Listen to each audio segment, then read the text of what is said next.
there's also this opportunity, right, for you to learn and to see a game that you know very well from a completely different perspective.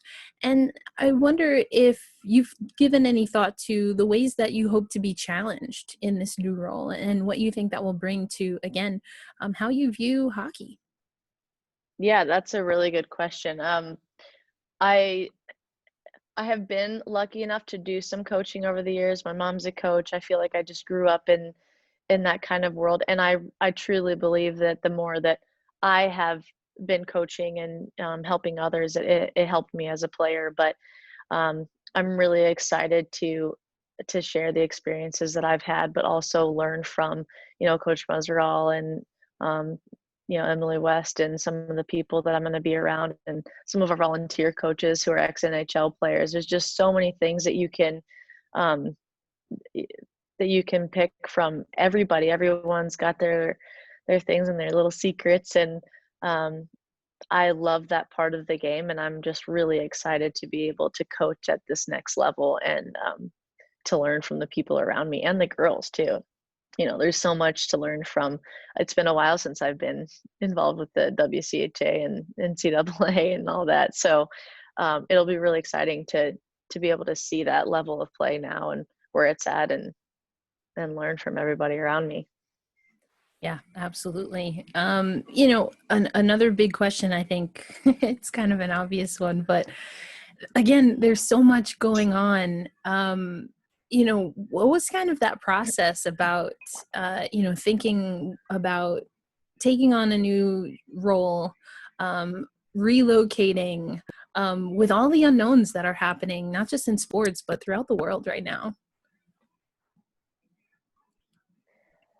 Yeah, there's, I guess, so much is unknown that you just go till you don't, and I feel like that's kind of been my motto through all this, like, do what you can. It's everything you've been taught, since you were little or from your coaches. Control what you can and be a good teammate, be a good person, put your best foot forward. So I feel like this time in our lives, like during this pandemic and all this, everyone's kind of going through the same thing and they can all relate. So at the same time, it's a character check, and you just have to you have to make it through and make the best out of whatever hand you're dealt or whatever situation we're in. So I'm very fortunate to be able to have a job with them and to be able to do everything we can, whether that's just on the ice training with the girls for the hours we're allotted, or who knows what will happen for our recruiting and how that's going to look throughout the year. Like, it just depends on who's playing and if we can even go, if it's the dead period will continue. There's all these questions, but I'm headed there Friday, and then we'll just see where it leads from there. I love that you have such a, just a positive attitude. Like, hey, let's just go for it. Yeah, Just what go can with we it. do? Yeah, I'm lucky to have a job and There you to be go. doing something and involved with people that I love doing. So I feel very, very fortunate right now, and I just feel really lucky. So we'll just go till we can't. Yeah, for sure. You said you're back in Alaska, at least for a little bit. And so I want to ask you just about kind of growing up in hockey. You mentioned your sister and being able to play with her a little bit.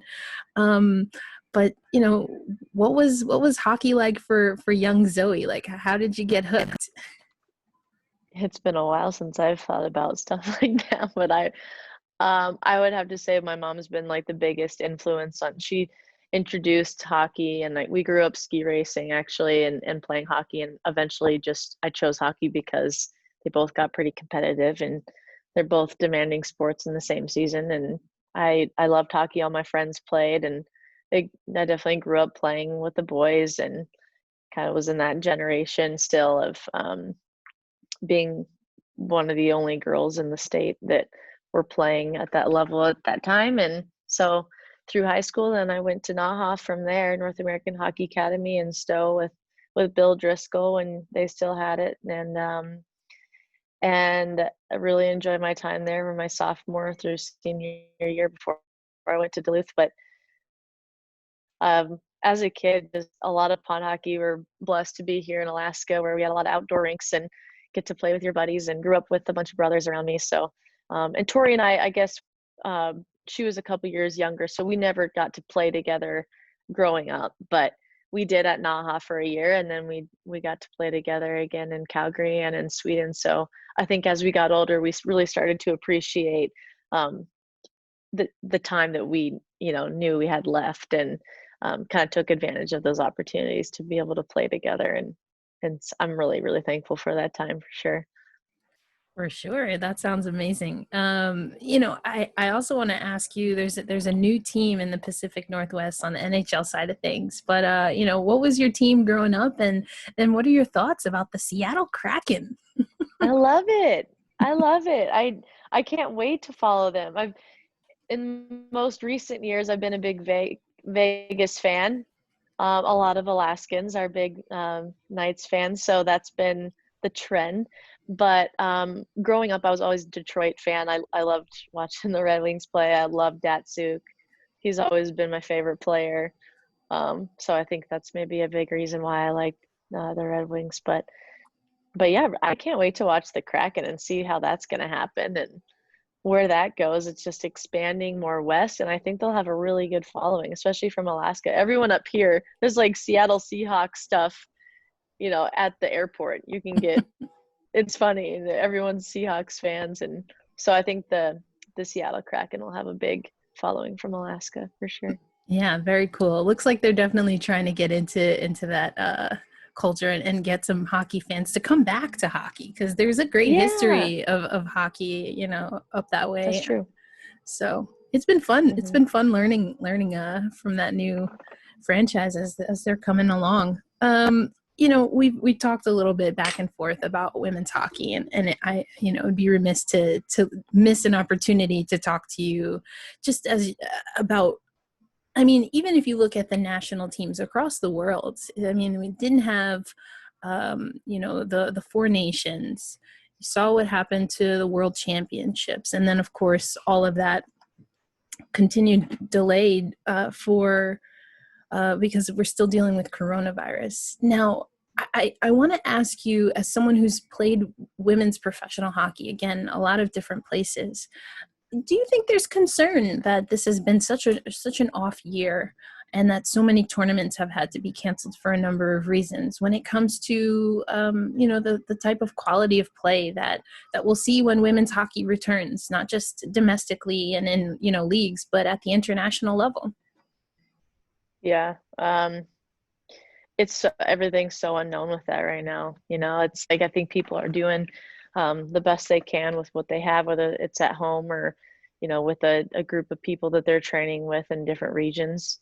It'll be interesting to see what happens, like even with the PWHPA and the NWHL. But um, I think there's different regions and different places in our world and even within our country right now that, like, I know in Alaska we have been lucky enough to be on the ice and have group training, and we've had that available. So, and I know in other states, like, people can't even get on the ice at all. So it really just depends on where you are and what your resources are. But um, I think the national teams and the professional leagues, and they're really trying to make something happen for the girls to keep them either playing together or against each other in ways that they can keep continue to build. I mean, you look at the summer athletes, like with the Olympics being postponed until next year, and think of those cross country, all the fall sports, the track and field and the cross country runners who would be maybe using these races to prepare themselves for the Olympics or qualify, or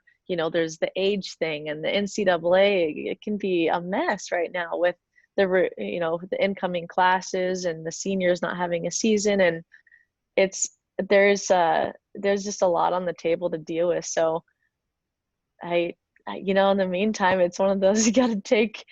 Maybe it's shooting pucks in your garage, or back to square one, shooting and stick handling and doing what you can at home. That's how we learned to love the game, and it's how we got better as we were kids. So there's nothing wrong with getting your reps in that way until we can. But it's it'll be interesting to see.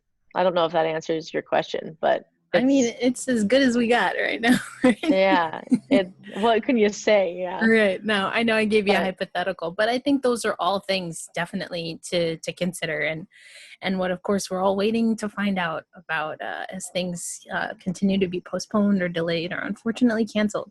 But mhm. we won't end this conversation as we wind down on a sour note or on an unknown. Let's get to know Zoe a little bit better for the listeners and the readers. So since we have been in this unique time, and as you said, it's a time where you can focus on personal growth. I mean, what have been some of the things True. that have kept you, active and positive during, self-isolation or quarantine?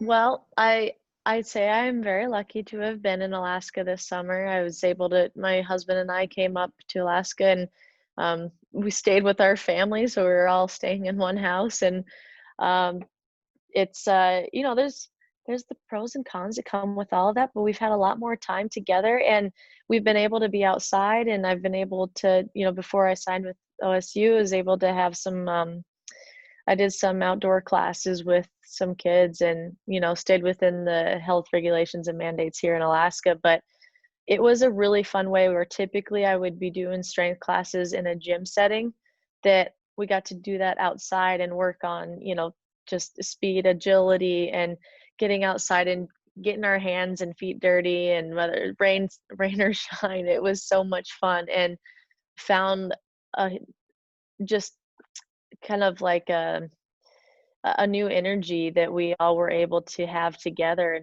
and all these kids were so motivated and they showed up every day and they it's not like their parents were dropping them off at daycare camp, which typically happens with hockey camps in the summer too. It's a 9 to 5 thing. Parents are working and they want their kids to be in camps and but it's like there's a lot more flexibility with our time and what we can do. So being outside and being with the kids that way, it makes me want to do more of that too in the future, to be able to.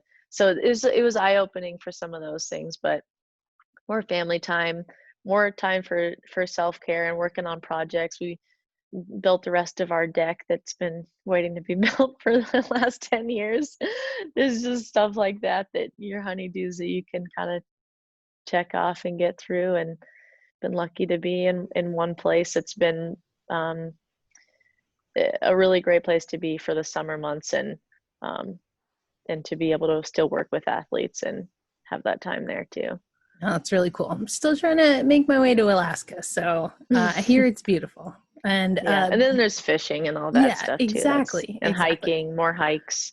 That sounds Yeah. amazing. Yeah, I'm in New York City, so not much of that going on here. Oh wow. Yeah, No. it's kind of intense. So I'm hoping Yeah. not be in New York for a little bit this summer, but we'll see what happens. Um, Mhm. Zoe, before I let you go, just again, reflecting on, excuse me, this opportunity to be with OSU, reflecting on all of the different opportunities that you've had throughout your playing career. What makes you most excited for this next endeavor and the new journey that you're about to embark on? Oh, that is a just a loaded question. There are so many things. Um, I mean, for lack of better words, excited and honored and those that is truly the feeling that I have when having this opportunity to work with OSU and to work with Coach Muzzerall and you know to be challenged at the highest level and to be kept to that standard to work with these athletes and to help these young women bridge that gap into other things in their life. It's a really I've been in the professional setting for a while, but to be able to go back to the college years and to remember how like how much I was influenced by some of my peers and some of the people around me during that time that helped me choose what direction I wanted to go in, and to think that I have the opportunity to relate and have that influence on some of these young women who have so much potential and so many options ahead of them. I'm just really excited to be part of their journey and to be part of such a strong program and a tight knit family. And it's no matter what happens, I'm sure within our season and what happens this year, we'll make the most of it. And I hope more that we have our group together. I just hope that, we all are in a position to spend some time together this year, no matter what our season looks like. Yeah, for sure. Well, best of luck there. Safe travels. And, best of luck. Hopefully I'll make it out to Ohio to see some games sometime soon. Thanks, Erica. Appreciate it. Yeah, it was Thanks, nice chatting guys. with you.